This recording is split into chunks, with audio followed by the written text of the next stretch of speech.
in my opinion, take it for what it's worth, whatever, I believe that this is the key to the success of a CrossFit affiliate.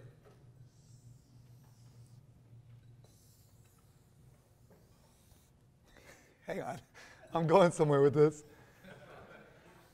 This is the key to success. And there you go. That's it. That's all you need right there. Go home and think about that. All right? There are some gyms in this community, not maybe this community, but in the overarching CrossFit community, that competition is at the heart of what they believe in and at the heart of their gym. Okay? There are some gyms that community is at the heart. I'm here to tell you that in the short term, this may work, but in the long term, this will always work.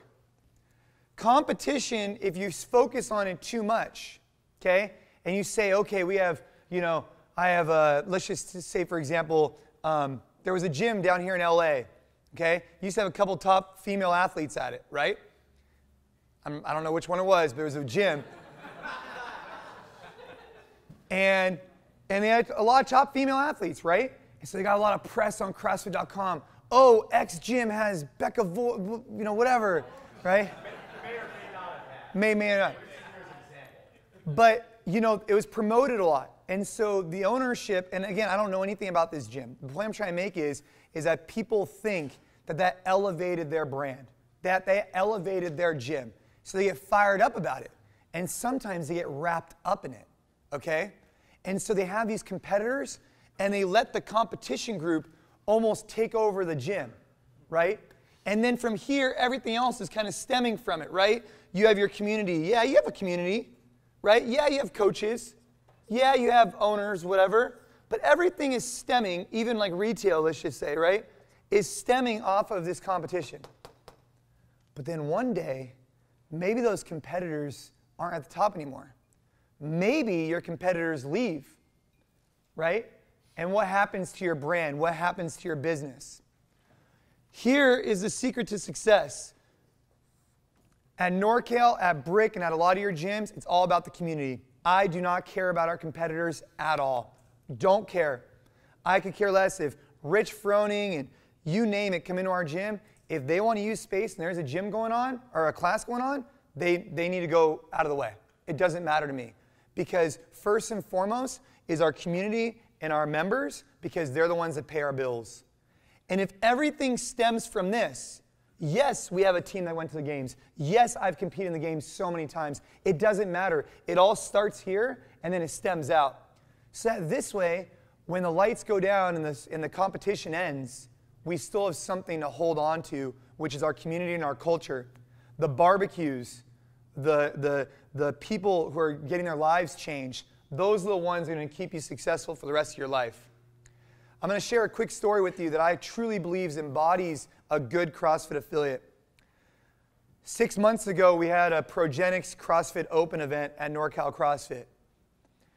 At that event, we had a military individual walk up, takes the mic, and he ends up proposing to his fiance at our gym in front of all of his friends and family at our open event. Right? There was probably, 200-300 people there.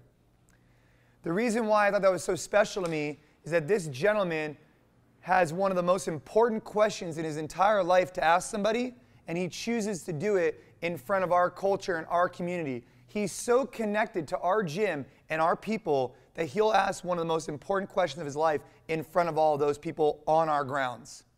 That, to me, is a sign of a business that's sustainable and a sign of a community that will lead to many great things in the future. But the competition side, guys, don't get it twisted. This is the 1% that'll never get you the 99%. The 99%, though, if you focus on that, will eventually get you the 1%. I want to really, really open up today with this, because I promise you, if any of you guys think that your goal should be to send a team to the CrossFit Games instead of building a strong community where you have hundreds of people getting the best shape of their life, you've got distracted. The games are just one small aspect of the bigger picture of CrossFit. It happens once a year, and yes, social media is cool around it, but social media doesn't pay your bills. You know?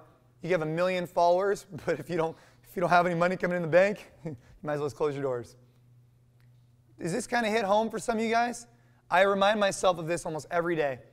There was a time at NorCal CrossFit that we started getting a little bit too much like this, okay, specifically with retail. And I had to really quickly check myself because it started to isolate the normal members. It started to make the normal members feel a little bit awkward because we would have, you know, the athletes there and they would act like they're the greatest thing on the planet and everybody else kind of had to work around them. Shouldn't be that way. It should be that our members who are paying our bills, they're the greatest thing on the planet, and everybody else needs to work around them. Okay? All right, enough of that. Let's go ahead and move on.